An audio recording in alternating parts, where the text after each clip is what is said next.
My name is Maya Hargrove. I'm 29 years old, and for most of my life I believed that if you worked hard enough and stayed quiet enough, the people who were supposed to love you would eventually see it.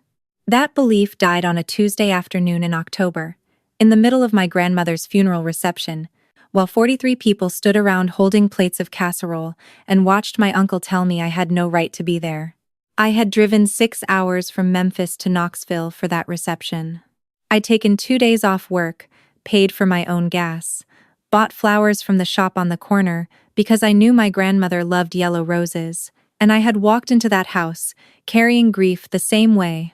I always carried everything quietly, by myself, trying not to be a burden to anyone. My grandmother had raised me after my father passed away when I was 11. She was the only person in that family who had ever looked at me like I mattered. And now she was gone too, and I was standing in her living room surrounded by people who had tolerated me my entire life, the way you tolerate a draft coming in under a door. You know it's there, you just try not to look directly at it. My uncle had been managing my grandmother's estate for the last 3 years, ever since she got sick. He was the kind of man who wore his generosity like a suit jacket, always announcing it, always making sure you understood how much he was doing for everyone. At family dinners, he talked about sacrifice. At church, he talked about duty. And at my grandmother's funeral reception, standing in her kitchen in front of her friends, her neighbors, and every cousin I had grown up with, he pointed at me and said I needed to leave. Not quietly. Not privately. Not with even a shred of the dignity I had driven 6 hours to hold on to. He said my name like it tasted bad. He said I had no business being in that house, that I wasn't in the will, that I had no claim to anything my grandmother left behind. And that showing up now was nothing more than me trying to grab what wasn't mine. He said it loud enough for the woman by the coffee maker to stop pouring. He said it loud enough for my cousin to pull out her phone, the way she always did when something was about to be worth posting. I remember the room going strange and quiet. Not silent people were still breathing, still shifting. Someone's fork scraped a plate, but the particular quiet of a group of people deciding whether to pretend they hadn't heard something. My aunt was standing 6 feet away. She looked at the wall. My cousin kept recording. And a man I'd known my whole life, a deacon at his church, a person who had sat at my grandmother's table and eaten her cooking, and told her she raised a good family, looked me in the eyes and said, "You were never really ours anyway." I didn't yell. I didn't argue. My throat had closed completely, and my hands were shaking, but I kept them at my sides, because I had learned a long time ago that showing emotion in that family only ever made things worse. I set the yellow roses on the table next to the door. I picked up my jacket, and I walked out. The October air outside was sharp and cold. I made it to the end of the driveway before my vision started blurring. I kept walking anyway, down the sidewalk, away from the cars and the noise and the sound of someone inside, starting up a conversation again like nothing had happened. My chest felt like something was being wrung out of it. I had no plan. I just needed to be somewhere that wasn't there. I was 2 blocks away when a car horn blasted so close I felt the air move. I had stepped off a curb without looking. The car swerved, brakes screaming, and missed me by close enough that I could see the driver's face white, wide-eyed, furious. I stumbled back onto the sidewalk and stood there shaking, the sound of the engine fading down the street. "Hey!" A voice came from behind me, calm and direct. "Are you all right?" I turned. A woman in a charcoal blazer was standing a few feet away on the sidewalk. She was maybe 50, with close-cropped, silver-streaked hair and reading glasses pushed up on her forehead. She had a leather briefcase in one hand, and she was looking at me with the kind of focused attention that felt different from concern, more like assessment, like she was making sure of something. "I'm fine," I said, "because that's what you say." "You nearly stepped in front of a Buick," she said. So I'd push back on fine. She tilted her head slightly. "Are you Maya Hargrove?" My whole body went still. "How do you know my name?" She reached into the breast pocket of her blazer and handed me a business card. Claire Morrison, estate and probate attorney. Below her name was the address of a firm in downtown Knoxville. "I've been trying to reach you for 3 weeks," she said. "Your phone number on file wasn't working, and the address I had for you in Memphis went to a closed P.O. box. She paused. I knew the reception was today. I was hoping to catch you here. I stared at the card. Something about the word probate landed in my stomach in a way I didn't fully understand yet. What do you want? I asked. Your grandmother, she said carefully, left a will. And I don't believe the one currently being executed is the real one. Before I tell you what happened next, I need you to do something for me. If you have ever been told by your own family that you don't belong, if you have ever stood in a room full of people who chose to look away, hit like and drop a comment telling me where you're watching from. Because I spent 29 years thinking I was the problem. And I need to know I'm not alone in that. Claire didn't rush me. She pointed to a coffee shop half a block away, with a green awning and warm light inside, and said if I wanted to hear what she had to say, she'd buy me something hot and start from the beginning. I followed her, not because I trusted her, not yet, but because the alternative was getting back in my car and driving 6 hours back to an apartment that suddenly felt like the loneliest place on earth. Inside, the coffee shop smelled like cinnamon and burned milk, and the two of us sat at a corner table away from the window. Claire set her briefcase on the chair beside her, folded her hands on the table, and looked at me steadily. Your grandmother retained my firm 14 months ago, she said. She came to us specifically because she didn't want to use the attorney your uncle had been recommending to the family. She let that land for a second. She told us she was worried. Worried about what? I asked. About what would happen to you after she was gone. My throat tightened. I looked down at my coffee. She updated her will with us 11 months ago, Claire continued. A full revision, signed, witnessed, notarized, completely legal. Under that document, you are her primary heir. The house on Cartwright Road, her savings account, and a portfolio of bonds she had been building for 30 years. She paused. The document currently being administered by your uncle is a different will. One dated 2 years earlier. One that leaves everything to him. The coffee shop noise blurred into the background. You're saying there are 2 wills. I'm saying there is one legitimate will, and one that we believe was substituted after your grandmother became too sick to catch it. She opened her briefcase and withdrew a folder, thin but dense, the kind that holds paper that has been read many times. The signatures on the document your uncle is using don't match your grandmother's signature from the same time period. We have a forensic document examiner who has already prepared a preliminary report. I sat back in my chair. The words were making sense individually but not together. I had never been told about any will. I had never been told about an attorney. For the past 3 weeks since my grandmother passed, every call I had made to my uncle about arrangements had been answered with short, clipped sentences that somehow always ended with me not knowing anything more than when I started. Why didn't my grandmother tell me about this herself? I asked. Claire's expression shifted, just slightly. She tried. She mailed you a letter 6 weeks ago. Hand-addressed, sent to your Memphis address. She looked at me. Did you receive it? I thought about my mailbox. About the week in September, when I'd been working doubles and hadn't checked it for 5 days. About coming home and finding the box jammed with catalogs and circulars. About the way I had stood at the recycling bin and gone through the pile quickly, exhausted. My stomach dropped. I don't know, I said. I might have missed it. Claire nodded once, without judgment. That's why I came today. She slid the folder across the table. I opened it with hands that weren't quite steady. The first page was a clean photocopy of a will, official heading, date, signature block. I scanned it until I found my name. Maya Christine Hargrove, primary beneficiary. The words looked unreal, like something from a document that belonged to someone else's life. How did you know to look for a second will? I asked. Because your grandmother specifically told us one might appear, Claire said quietly. She had seen your uncle going through her files the previous Christmas. She didn't confront him directly because she was afraid of what he'd do. But she came to us the following January and told us everything she was afraid of. She held my gaze. She said, if something happens to me and my granddaughter doesn't come find you, go find her. So here I am. The room felt very small. I pressed my fingers flat against the folder to keep them from shaking and thought about my grandmother sitting across from a woman she'd never met before, in an office she'd driven herself to alone, at 78 years old, afraid for me. I thought about all the times she had slipped 20s into birthday cards, with a note that said "just between us." All the times she had called me on the phone in the middle of the week for no reason.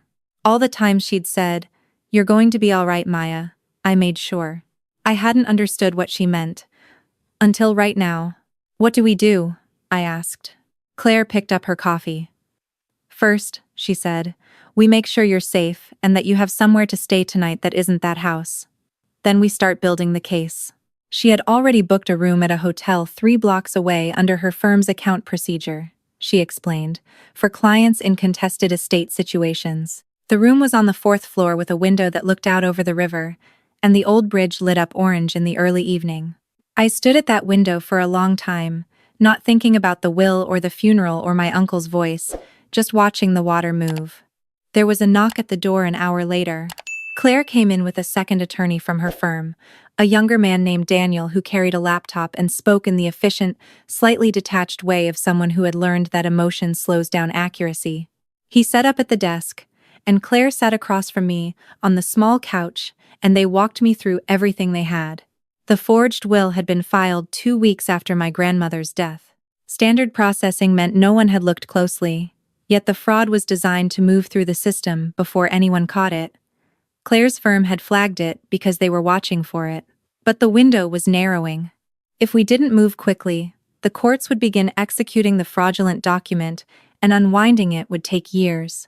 "The handwriting analysis is the anchor," Daniel said, turning his laptop toward me. On the screen were 2 signatures side by side, labeled. On the left, my grandmother's signature from a document she'd signed at Claire's firm 11 months ago. On the right, the signature from my uncle's version of the will. He pointed to a series of red notations along the letters. "See how the G loops here on the authentic signature? Consistent across 30 years of documents we pulled from public records." He pointed to the second. "This one closes the loop. Different pressure, different angle, different habit." "Who signed it?" I asked. "We don't know yet," Claire said. "That's part of what the investigation will establish." Then Daniel pulled up a spreadsheet, and I felt the same cold, spreading sick I'd felt in the coffee shop, but worse. It was a summary of transactions from my grandmother's estate account over the last 3 years, the years my uncle had been managing it. There were quarterly transfers to an LLC, a property management company, a consulting firm. All of them, when Daniel searched the registration records, came back to my uncle or his wife. "While your grandmother was alive and sick," Claire said, watching my face, "over $200,000 moved out of her accounts and into entities your uncle controlled." I stared at the numbers. She didn't know? She may have noticed discrepancies. One of the reasons she updated her will was to put a formal accounting requirement in place. She wanted everything reviewed before disbursement. Claire's voice was level. The updated will complicated his plan. So the updated will had to disappear. I thought about my uncle at the reception, standing in my grandmother's kitchen, the confidence in his voice, the easy way he'd told me to leave. Not the voice of someone who was worried about getting caught. The voice of someone who had already decided they were untouchable.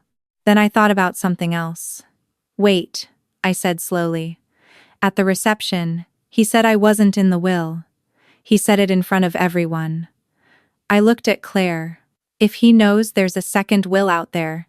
"He doesn't know we have it," she said. "But he knows your grandmother went to an attorney.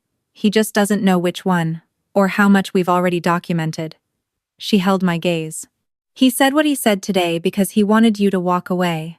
He wanted you embarrassed and discouraged and out of the picture before you thought to ask questions." My jaw tightened. I thought about the way my cousin's phone had come out so quickly, the way my aunt had stared at the wall, the way not one person in that room had said a word. And something shifted in my chest. Not grief, not hurt, something harder than both of those. "Tell me what you need from me," I said. The next morning started early. Claire picked me up at the hotel at 7:30 with coffee and the kind of no-nonsense energy that made chaos feel manageable.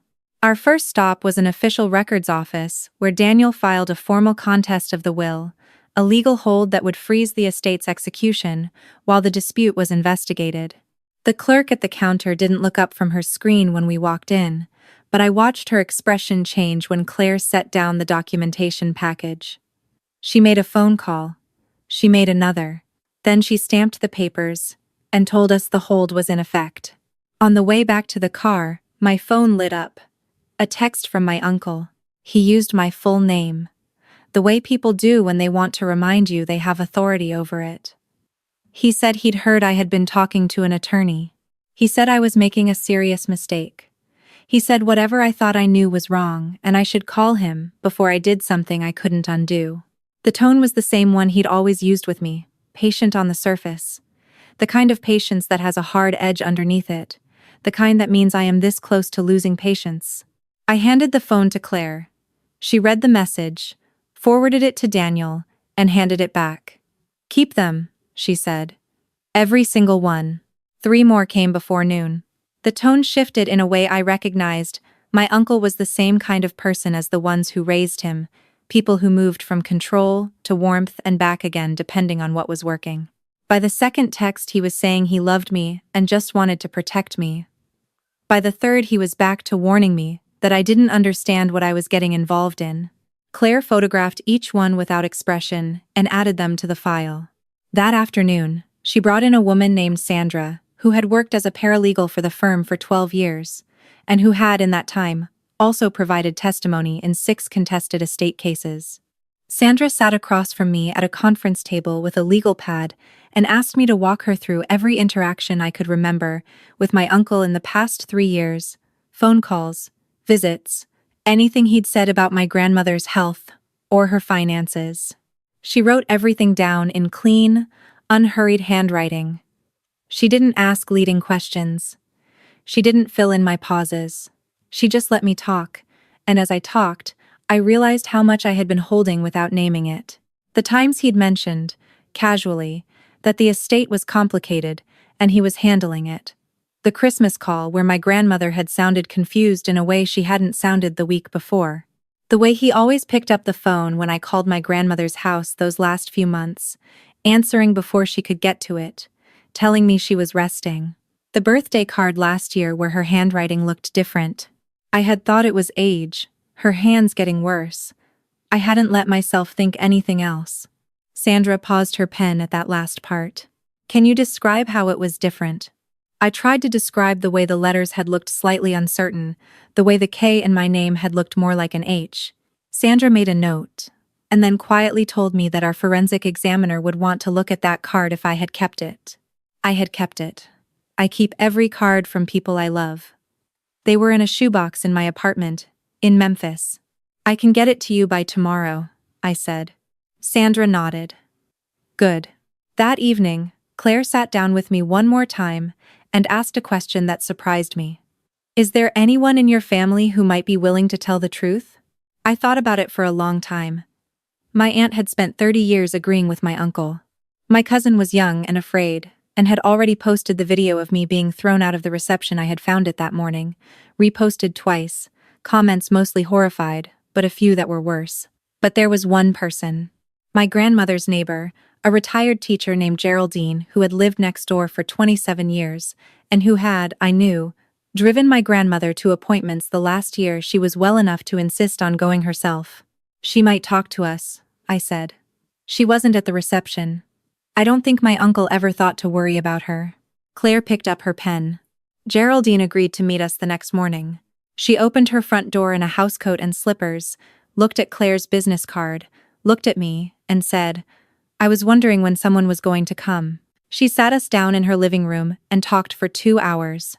She had driven my grandmother to Claire's firm the previous January. She had waited in the car because my grandmother had said it was private, but she had seen the building, she had seen the name on the sign, and she had, on 3 separate occasions afterward, heard my grandmother on the phone, saying things like, "Make sure Maya gets the letter, and I already handled it. I just need to know she'll be okay." Geraldine had also, in the last month of my grandmother's life, seen my uncle letting himself into the house alone, on two separate occasions, when my grandmother was at a medical appointment. She had noted it, because it felt wrong, and she had written it down in the small calendar she kept by her phone. She got up and retrieved the calendar from the kitchen counter, and handed it to Claire. Claire held it like it was something important, because it was. My uncle had the kind of standing in that community that had always made him feel safe. He was known at his church, on his block, in the local business association. He had built an image the way some people build a house carefully, over time, with an eye toward how it looked from the outside, and for most of my life, that image had made him untouchable. Not because he was powerful, but because no one ever believed the walls had rot inside them. The filing of the will contest made the news in a small way, a local legal bulletin that got picked up by someone on social media, then stitched into the wider conversation about my cousin's video of the reception, which had by then gathered several thousand views. By the time the court date arrived, the story was no longer contained inside the family. Walking into the courtroom, I kept my hands still and my eyes forward. Claire walked beside me with the binder she had been building for 2 weeks, organized with the precision of someone who understood that presentation is itself a form of argument. My uncle was already there, standing with his own attorney near the front, and when he saw me his expression did something I had never seen it do before, a small involuntary contraction, like he'd expected me not to show up. I had spent a long time thinking I couldn't stand in rooms like this, that I didn't know how. That someone like me, someone who had spent most of her life being told to be smaller and quieter, didn't have the right posture for a place where posture mattered. But I had thought about what my grandmother had done alone in a law office, 11 months ago, at 78 years old, with arthritic hands and a cough she was trying not to let anyone notice. She had walked into a room she'd never been in, and told a stranger the truth because she wanted to make sure I was okay. If she could do that, I could do this. The judge entered and the room settled. Claire began with the documents clean, sequenced, no drama. The legitimate will on file with her firm versus the one submitted by my uncle, side by side, dates and witnesses laid out. The forensic examiner's report on the signature, with the comparison overlays in precise detail. She didn't accuse. She demonstrated. My uncle's attorney tried to argue chain of custody, but Claire had the notary's original logbook, the witness affidavits, and the timestamp records from her firm's secure document system. Every objection got a response that ended the same way, with more paper. Then came Geraldine's testimony, delivered in the same calm, unhurried way she had talked to us in her living room. The calendar dates, what she had seen from her front window. My uncle's attorney tried to suggest she was mistaken, that her memory wasn't reliable. Geraldine looked at him and said she had been a high school history teacher for 31 years and had never once lost track of a date that mattered. The judge made a small sound that wasn't quite a laugh. The financial records came next. Daniel walked through the LLC transfers in the kind of plain language that made abstract numbers into concrete wrongdoing. $200,000, moved gradually, in amounts small enough not to trigger automatic review, over 3 years. My uncle's attorney argued that the transfers were authorized management fees. Claire asked for the management contracts. There were none. My uncle's composure had been eroding since the forensic report. By the time Claire reached the financial records, he was sitting differently in his chair, leaning slightly back, and the expression he'd walked in with, composed, mildly irritated, the face of a man who believed being inconvenienced and being wrong were the same thing, was gone. When it was my turn to speak, I stood up and looked at the judge. I told her about growing up in my grandmother's house after my father died. About what my grandmother had been to me, not just a guardian, but the only adult who had consistently treated me like I deserved to take up space. I talked about the last 3 years, the calls that went nowhere, the Christmas where something felt wrong, the birthday card where the handwriting didn't look right. I wasn't performing grief. I was filing a report. And then I said the thing I hadn't been able to say for most of my life, the thing I had learned, slowly and badly, over 2 weeks in a Knoxville hotel room with a woman who wrote everything down without flinching. My grandmother knew this would happen, I said. She walked into an attorney's office by herself and made sure there was a record because she knew I was going to need it. She did that for me. The least I can do is stand here and tell the truth for her. The courtroom was quiet in the way that means something was heard. The decisions didn't all come at once. That isn't how courts work. They came over the following weeks, each one landing in my phone as a message from Claire with a subject line and a clean summary underneath it. The fraudulent will was invalidated. The legitimate will was entered into probate. A financial audit of the estate was ordered, covering the full 3 years of my uncle's management. The LLC transfers were flagged for potential criminal referral. His business started contracting before any verdict was official. Clients who had heard the story pulled contracts. The church asked him to take a leave of absence from his board position, quietly and firmly, the way institutions do when they want to protect themselves. His attorney issued a statement that managed to say nothing while suggesting everything was fine. The statement was shared widely. People who had stood in my grandmother's kitchen eating casserole stopped answering his calls. I wasn't watching any of it for satisfaction. I was watching it because it was information. Because for the first time in my life, I was allowed to know what was happening with something that was mine. The house on Cartwright Road went through probate at the end of November. On the first day of December, Claire handed me the keys. I drove there on a weekday morning when no one else would be around, parked in the driveway, and sat in my car for a while before going in. The yellow rose bush my grandmother had grown along the front walk had gone overgrown without anyone tending it, branches reaching out over the path in every direction. She would have hated that. I made a note to fix it. Inside, the house smelled like the specific kind of quiet that settles when a space has been empty for a while.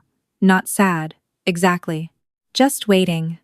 I walked through the kitchen, the living room, the hallway with the gallery of framed photographs my grandmother had accumulated over 50 years. I stopped at one I hadn't seen before. It must have been moved from the bedroom. My father at maybe 20, laughing at something off camera, shoulders relaxed, looking young in a way I had only ever seen in photographs. Beside him, my grandmother, looking at him instead of the camera, her face full of something that wasn't quite pride, more private than that. I took the photo off the wall and sat down on the floor right there in the hallway, cross-legged like I was 11 years old again, and held it in my lap. I have been in therapy since January. My therapist's name is Renata, and she has an office in Memphis with a very loud air conditioning unit and a genuinely terrible view of a parking garage, and I have never looked forward to anything the way I look forward to those sessions. She told me early on that the kind of dismissal I grew up with, the steady, ongoing message that my instincts were wrong, my feelings were dramatic, my place was wherever I was assigned, and not where I chose that kind of thing, doesn't just stop when the circumstances change, it lives in the body. It shows up in the way you apologize before you ask for something, in the way you make yourself smaller in rooms where you have every right to stand tall. She said healing isn't linear. She was right. There are weeks when I feel like someone who survived something, and weeks when I feel like someone's still in the middle of it. Both are apparently fine. The house is rented out now, generating income that goes into an account I check every month with the particular attention of someone who spent too long not being allowed to know what her own money was doing. I'm still in Memphis, still in my apartment, still learning to trust the quiet that comes from not waiting for something to go wrong. Some days I sit by my window in the morning with coffee and think about my grandmother driving herself to a law office alone at 78, and I feel something that doesn't quite have a name. Grief that it took so long, gratitude that she was the kind of woman who planned ahead, pride in having come from her, specifically from her, the only person in that family who understood what it meant to make sure someone would be okay. The roses along the front walk are doing better. I got out there with clippers in December, and again in March. My grandmother had a whole system. She used coffee grounds around the base, and something about the pH of the soil. I'm still figuring it out. But they're alive, and they're growing, and every now and then, something new comes in. What I learned from all of this is not what I expected to learn. I expected to feel like I won something. Instead, I felt like I finally got to see clearly. Like someone wiped a window I hadn't realized was dirty. The people who spent years making me feel like an inconvenience weren't careless. They were strategic.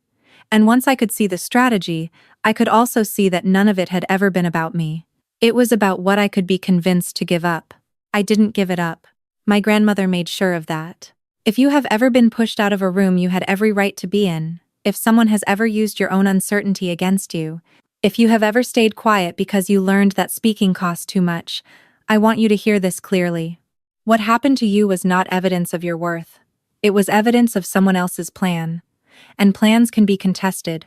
Drop a comment and tell me one thing you stopped asking for because you'd been told no too many times. Because I think it's time we started asking again.